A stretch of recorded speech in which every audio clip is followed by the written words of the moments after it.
हमको सीखना है करंट इलेक्ट्रिसिटी चैप्टर का दूसरा इंस्ट्रूमेंट। पिछले वीडियो में अगर आपको याद होगा हमने एक इंस्ट्रूमेंट स्टडी किया था। उस इंस्ट्रूमेंट का नाम था मीटर ब्रिज। और आज जो हमको इंस्ट्रूमेंट स्टडी करना है उस इंस्ट्रूमेंट का नाम है पोटेंशियोमीटर। क्या नाम है उसका? पोटेंशियोमीटर। तो आज हमको पोटेंशियोमीटर का प्रिंसिपल स्टडी करना है और फिर उसके एक्सपेरिमेंट्स भी स्टडी करना है। नाउ ये जो इंस्ट्रूमेंट पोटेंशियोमीटर है, this potentiometer instrument can be use to measure EMF of a cell. Potentiometer से हम लोग सेल का ईएमएफ, इलेक्ट्रोमोटिव फोर्स, मेजर कर सकते हैं। We can also measure potential difference across the terminals of a cell. We can also compare EMF of the two cells. अगर हमको दो सेल दिए हैं, उनके EMF है मान लो E1 और E2, तो पोटेंशियोमीटर से हम लोग उन दो सेल के EMF को, that is E1 upon E2 को भी कंपेयर कर सकते हैं। तो this is one of the versatile instrument of current electricity. पहले हमको स्टडी करना है इस इंस्ट्रूमेंट का प्रिंसिपल क्या होता है, basic principle of potentiometer. In potentiometer there is one long wire. जैसे मीटर ब्रिज में भी एक वायर था, बट एक मीटर ब्रिज जो वायर यूज होता है वो 1 मीटर का ही होता है। बट इन पोटेंशियोमीटर जो हम लोग वायर यूज करेंगे, it's a very long wire and length of the wire can be anywhere between 4 meter to 10 meter. The wire of potentiometer can be either 4 meter long or it can be up to 10 meter in length. So in the diagram, this is potentiometer wire. ये एक potentiometer wire होगा from A to B. Wire A से शुरू हो रहा है और B पे खत्म हो रहा है। Now in the actual instrument, wire is not kept straight. It is folded in the form of segment. Because wire तो long होगा ना, 4 meter, 6 meter, 8 meter ऐसे wire का length होगा, तो we cannot keep the wire straight. तो जो actual instrument होता है उसमें जो wire होता है उसको segment के form में fold करते हैं and each segment is 1 meter in length. जैसे मैंने यहां पे देखो 4 सेगमेंट को ड्रॉ किए, तो ईच सेगमेंट इज 1 मीटर। तो दिस सेगमेंट इज 1 मीटर, फिर वो यहां पे फोल्ड हो गया। Even this segment is 1 meter, फिर वायर यहां पे फोल्ड हो गया 1 मीटर, वापस वायर यहां पे फोल्ड हो गया एंड 1 मीटर का मतलब we can say in this diagram I have drawn potentiometer wire which is 4 meter in length because each segment is 1 meter in length. तो ये हो गया potentiometer wire. This wire is usually made of manganene या constantan। या तो manganin metal का wire होता है, एलॉय का वायर होता है, या कॉन्स्टेंटन एलॉय का ये वायर होता है। फिर इस पोटेंशियोमीटर वायर में करंट पास करने के लिए we have a series arrangement of cell, plug and rheostat. तो series arrangement of cell, plug and rheostat will supply current in the potentiometer wire. Now this particular circuit containing potentiometer wire, cell, plug and rheostat, ये जो यहाँ पे circuit form हुआ है इसको बोलेंगे primary circuit. ये पोटेंशियोमीटर का प्राइमरी सर्किट हो गया। Then we connect one voltmeter। हम लोग यहाँ पे एक वोल्ट मीटर कनेक्ट करेंगे to measure potential difference across the wire. तो one end of volt meter is connected to terminal A of the wire and the other end of volt meter is connected to instrument jockey. तो ये जे क्या है? Jockey. हमने jockey instrument metre bridge में भी use किया था and use of jockey is to find null point, position of null point. और इस जॉकी को क्या करना है? वायर पे टैप करना है एंड हमको नल पॉइंट फाइंड करना है। ओके, तो ये हो गया एक simple arrangement of potentiometer. Now हम लोग इस जॉकी को अलग अलग पोजीशन पे टैप करेंगे और वोल्ट मीटर में पोटेंशियल डिफरेंस मेजर करेंगे between A and G, point A and point J. इसका मतलब ए और जे के बीच में जितना भी वायर होगा उस वायर के अक्रॉस में पोटेंशियल डिफरेंस मेजर करेंगे with help of volt meter.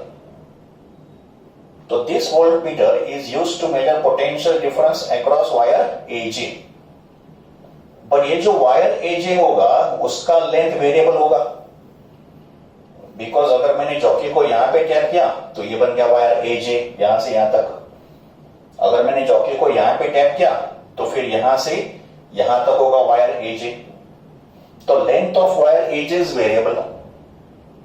तो suppose at a given instant मैंने जॉकी को यहां पे टैप किया, तो मुझे इस वायर को कंसीडर करना है ए से लेके जे तक। सबसे पहले डिफाइन करेंगे एल। तो let L be the length of wire AJ, का मतलब यहां से लेके यहां तक जो वायर होगा ए से लेके जे तक उस वायर का लेंथ एल है। Now potential difference across wire AJ जो ये वोल्ट मीटर मेजर कर रहा है, this potential difference according to Ohm's law लिखा जाएगा I into R, V equals to I R according to Ohm's law, where I is current passing to the wire and R होगा the distance of the wire AJ। ये R क्या होगा? the distance of the wire AJ, ठीक है। फिर R को लिखा मैंने rho L by A, the distance का formula rho L by A। यहां पे rho stands for resistivity, L is the length of the wire और A होगा area of cross section। तो I am writing R as rho L by A। Now इस equation में I, rho and area of cross section ये सब values constant है। अगर ये वायर यूनिफॉर्म क्रॉस सेक्शन है तो उसका एरिया कांस्टेंट होगा। And this battery supplies constant current I and resistivity is constant for the given metal.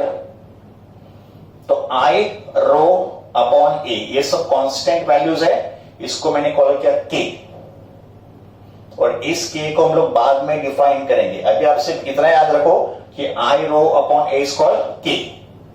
What is K I will explain later, but ये K constant होगा। तो now I will write this formula as V equals to K into L, but since K is constant we can say V directly proportional to L। यहां पे K constant है तो V directly proportional to L हो गया। What is V? Potential difference between point A and point J। यहां पे V है potential difference between point A and point J। And what is L? It is length of the wire AJ। का मतलब L होगा length of the wire between point A and point J। And this relation is called principle of potentiometer। यह potentiometer instrument का principle है, V directly proportional to L। इस relation को भी याद रखो, ये हमको एक्सपेरिमेंट में यूज करना है। And according to this relation potential difference between any two points on the potentiometer wire is directly proportional to the length of the wire between these two points. तो potential difference is directly proportional to length. ये होता है principal of potentiometer. इसका मतलब अगर मैंने jockey को और आगे टैप किया तो फिर क्या हो जाएगा? Length of wire will increase, but as length increases potential difference will increase. तो volt meter will show increase in the reading. तो जैसे हम लोग जॉकी को आगे टैप करेंगे वायर का लेंथ इंक्रीज होगा, एंड जैसे वायर का लेंथ इंक्रीज होगा पोटेंशियल डिफरेंस भी इंक्रीज होगा, बिकॉज पोटेंशियोमीटर में potential difference is directly proportional to length. तो this is principle of the instrument potentiometer. Potentiometer instrument का एक इंपॉर्टेंट टर्म होता है, and that important term is called potential gradient. And potential gradient का symbol होता है K। One of the important term in potentiometer experiment. What is potential gradient? Potential gradient is defined as potential drop या potential difference per unit length of the wire. तो potential difference per unit length, ये जो ratio होगा potential difference और length का, that ratio is called potential gradient of a wire. तो फिर इसके फॉर्मूले क्या होंगे? तो potential gradient K is V upon L. What is V? Potential difference.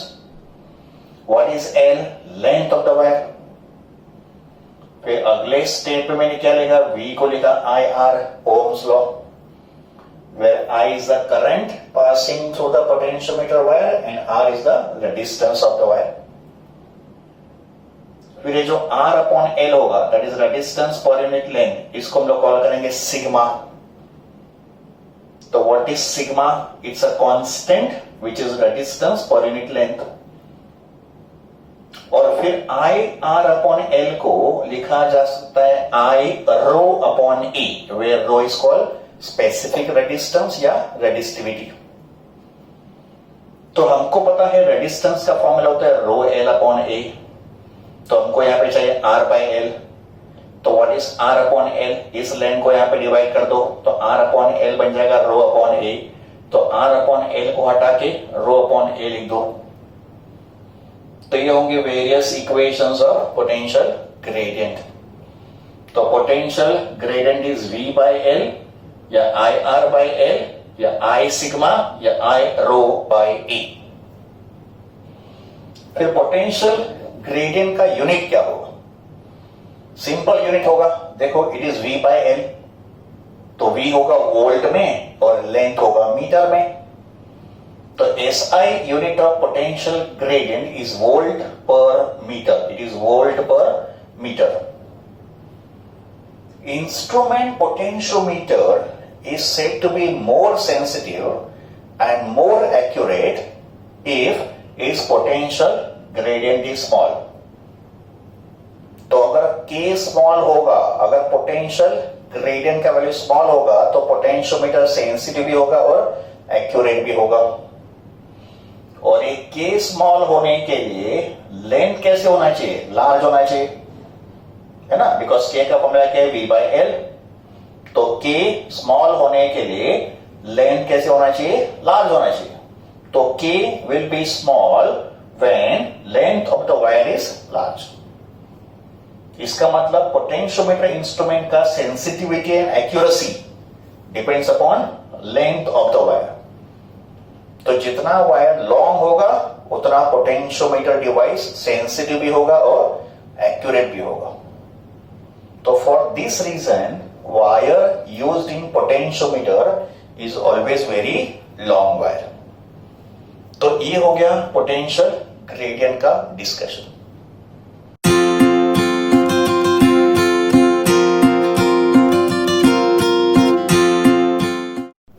Now we start with the experiments of potentiometer. First experiment is to compare EMF of two cells. और इस method का नाम है individual method. So to compare the EMF of two cell using individual method. हमको दो cell दिए हैं. We have been given two cells of unknown EMF. उनके EMF हमको पता नहीं है. तो let E1 and E2 be the EMF of the two given cells. But दोनों EMF हमारे लिए unknown होंगे. और हमको क्या करना है? उनके ईएमएफ को कंपेयर करना है. का मतलब E1 और E2 का रेशियो फाइंड करना है. इट में भी E1 अपॉन E2 और इट में भी E2 अपॉन E1. तो हमको ईएमएफ का रेशियो फाइंड करना है. का मतलब उसको कंपेयर करना है. और ये हो गया इस एक्सपेरिमेंट का सर्किट डायग्राम. तो पहले हम लोग सर्किट डायग्राम को अंडरस्टैंड करते हैं and then we start with the procedure. Now in this circuit diagram, AB is a potentiometer wire. ये होगा पोटेंशियोमीटर वायर. और एक्चुअल एक्सपेरिमेंट में वायर के बाजू में मीटर स्केल भी फिक्स्ड होगा. And this wire is fixed on a rectangular wooden board. In actual instrument, this potentiometer wire is fixed on a rectangular wooden board और wire के बाजू में 1 मीटर स्केल भी फिक्स्ड होगा to measure the length of the wire. तो AB होगा potentiometer wire, ये wire के 2 एंड होंगे. इस वायर में हम लोग एक सेल, प्लग की और रियोस्टेट का सीरीज कनेक्शन कनेक्ट करेंगे. This series connection of cell, plug key and rheostat will send current in the potentiometer wire. और ये होगा primary circuit. This is primary circuit. In every experiment of potentiometer, primary circuit remains the same. Potentiometer का आप कोई भी experiment देख लो, उसमें primary circuit same ही होता है. का मतलब ये जो पार्ट होगा ये पोटेंशियोमीटर के सब एक्सपेरिमेंट में सेम ही होगा, उसमें कोई चेंज नहीं होगा. और इसको क्या बोलेंगे? Primary circuit. And then this part is called secondary circuit. तो अगर ये प्राइमरी सर्किट है तो इसको बोलेंगे सेकेंडरी सर्किट. सेकेंडरी सर्किट में हमने 2 सेल को कनेक्ट किया है जिनके ईएमएफ को हमको कंपेयर करना है. तो this is first cell and this is second cell. दोनों सेल के पॉजिटिव टर्मिनल पॉइंट ए पे कनेक्ट किए हैं और इस बैटरी का भी पॉजिटिव टर्मिनल पॉइंट ए पे ही कनेक्ट करना है. This is one of the precaution to be followed in potentiometer experiment. दोनों सेल के पॉजिटिव टर्मिनल्स और ये जो प्राइमरी बैटरी है उसका positive terminal should be connected to the same point on the potentiometer. फिर दोनों सेल के निगेटिव टर्मिनल के अक्रॉस में एक एक प्लग की को कनेक्ट करेंगे. तो इसको बोलेंगे प्लग की K1 और इसको बोलेंगे प्लग की K2. तो दोनों के निगेटिव टर्मिनल जो है वो प्लग की इसके साथ कनेक्ट हुआ है, K1 और K2. और ये जो कॉमन पॉइंट C है इसके अक्रॉस में हमने कनेक्ट किया है गैल्वानोमीटर. तो दिस इज गैल्वानोमीटर. तो one end of galvanometer connected to point C and galvanometer का जो दूसरा एंड होगा it is connected to the jockey. का मतलब ये पूरा एक वायर होगा एंड वायर से हम लोग क्या करेंगे? जॉकी कनेक्ट करेंगे. तो this is experimental arrangement of experiment to compare EMF of 2 cells. Now we start with the procedure. अभी प्रोसीजर में क्या करना है? हमको एक एक सेल कनेक्ट करना है अल्टरनेटली, इंडिविजुअली, एक साथ नहीं. का मतलब पहले हम लोग फर्स्ट सेल कनेक्ट करेंगे, तभी सेल E2 को सर्किट के बाहर रखेंगे और सेल E1 का हम लोग रीडिंग नोट डाउन करेंगे. जैसे सेल E1 का रीडिंग हो जाएगा फिर सेल E1 को सर्किट के बाहर निकालेंगे और cell E2, second cell E2 को सर्किट में कनेक्ट करेंगे, उसका रीडिंग नोट डाउन करेंगे. तो इन फर्स्ट स्टेप दिस की इज क्लोज्ड और दिस की इज ओपन. का मतलब K1 क्लोज होगा, K1 क्लोज होगा. का मतलब ये प्लग हम लोग यहां पे इंसर्ट करेंगे और इसको रखेंगे ओपन. तो अभी कंडीशन क्या है? K1 क्लोज्ड है, K2 ओपन है. का मतलब यहां पे प्लग हम लोगों ने इंसर्ट नहीं किया. इसका मतलब ये जो फर्स्ट सेल है इसमें करंट पास होगा, है ना? फर्स्ट सेल में करंट पास होगा. बट सिंस यहां पे सर्किट ओपन है तो सेकंड सेल में तो करंट पास ही नहीं होगा. इसका मतलब now cell E1 is connected in the circuit where as cell E2 is disconnected. का मतलब it is kept away from the circuit. It is not connected in the circuit. ठीक है? तो cell E1 is connected in the circuit. इसके बाद क्या करना है? ये जो जॉकी है इस जॉकी को वायर पे टैप करना है एंड गैल्वानोमीटर का जो पॉइंटर है उसका डिफ्लेक्शन साइमल्टेनियसली ऑब्जर्व करना है. तो tap the jockey on the wire and simultaneously observe deflection in the galvanometer. एक पर्टिकुलर पोजीशन पे जब भी आप जॉकी को टैप करोगे तो गैल्वानोमीटर का जो पॉइंटर होगा वो एग्जैक्टली 0 पे आएगा. इसका मतलब this pointer will come to 0, तो pointer will show 0 deflection. Let that point be J1. इसका मतलब जब भी चौकी को J1 पॉइंट पे टैप किया था, गैल्वेनोमीटर ने 0 डिफ्लेक्शन बताया था. तो पॉइंट J1 को क्या बोलेंगे? Null point. J1 is called null point because at point J1 galvanometer shows 0 deflection. फिर हम लोग वायर AJ1 का लेंथ मेजर करेंगे. का मतलब ये जो वायर है A से लेके J1 तक, इस पूरे वायर का लेंथ मेजर करेंगे with help of scale. Let the length of wire AJ1 be called L1. तो L1 होगा balancing length for sale E1. तो सेल E1 का बैलेंसिंग लेंथ L1 होगा. जब भी हमको नल पॉइंट J1 मिलेगा तो उस स्टेज पे क्या होगा? ये जो सेल का EMF है ये वायर के पोटेंशियल डिफरेंस से बैलेंस होगा. का मतलब at the position of null point cell का EMF is exactly equal to potential difference across wire AJ1. तो EMF of the cell is E1 and potential difference across the wire is V. इसका मतलब null point के stage पे हम लोग क्या बोलेंगे? E1 equals to V. But हमने पोटेंशियोमीटर के प्रिंसिपल में स्टडी किया था कि V का फॉर्मूला होता है K इंटू L, है ना? ये हमने स्टडी किया था in the principal of potentiometer. तो जब भी नल पॉइंट मिला था तभी हमको क्या पता चला कि सेल का जो EMF है ये वायर AJ1 के पोटेंशियल डिफरेंस के बराबर होगा. And that's why there is no current passing to the cell, and since there is no current passing to the cell, pointer shows 0 deflection. So we say EMF of the cell equals to potential difference across wire AJ1 and that is equal to K into L1 because L1 उसका balancing length है. तो अपना पहला equation क्या हो गया? E1 equals to K L1. तो ये हो गया calculation of first cell. E1 equals to K L1. What is K? K is called potential gradient. अभी जो हमने फर्स्ट सेल के लिए किया है वही हमको सेकंड सेल के लिए रिपीट करना है. तो अब हम लोग क्या करेंगे? सेल E1 को सर्किट से हटा देंगे और सेल E2 को सर्किट में कनेक्ट कर लेंगे. तो अभी हम लोग क्या करेंगे? K1 को ओपन करेंगे और की K2 को क्लोज करेंगे.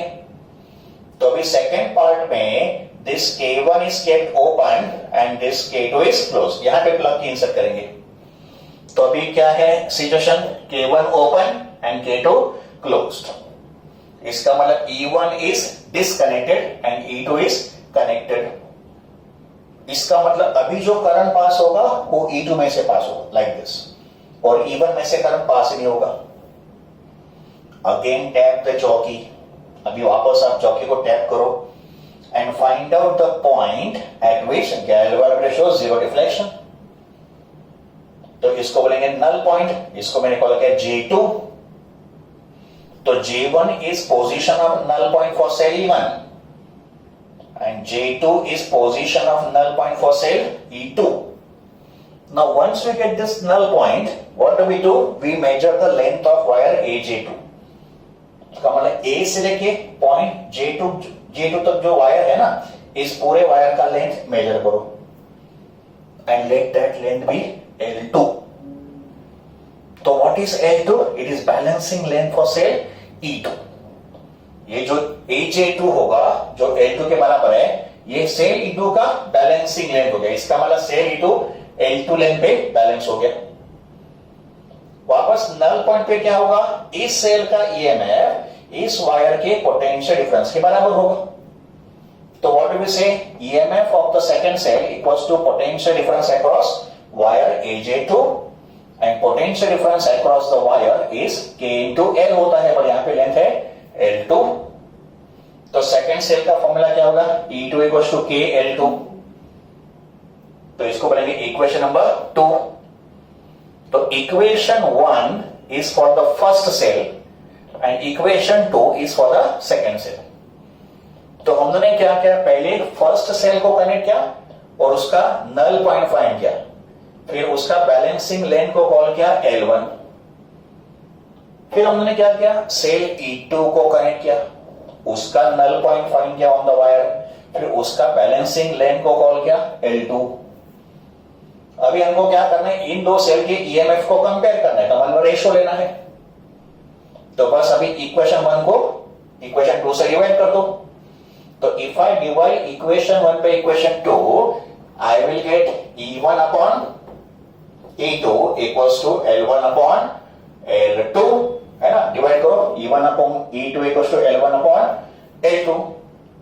तो अगर हमने balancing length L1 L2 major किया है, तो L1 L2 को अगर मैंने यहां पे सब्स्टिट्यूट कर दिया तो मुझे दो सेल के ईएमएफ का रेशियो मिलेगा। इन अदर वर्ड्स, जो ईएमएफ का रेशियो होगा वही उनके बैलेंसिंग लेंथ के रेशियो के बराबर होगा। तो ratio of EMF is exactly equal to ratio of their balancing length. तो we can say E1 upon E2 equals to L1 upon L2, और वी कैन से E2 upon E1 equals to L2 upon L1। तो ये हो गया experiment to measure या to compare EMF of the two cell, और इस method का नाम क्या है, इंडिविजुअल मेथड।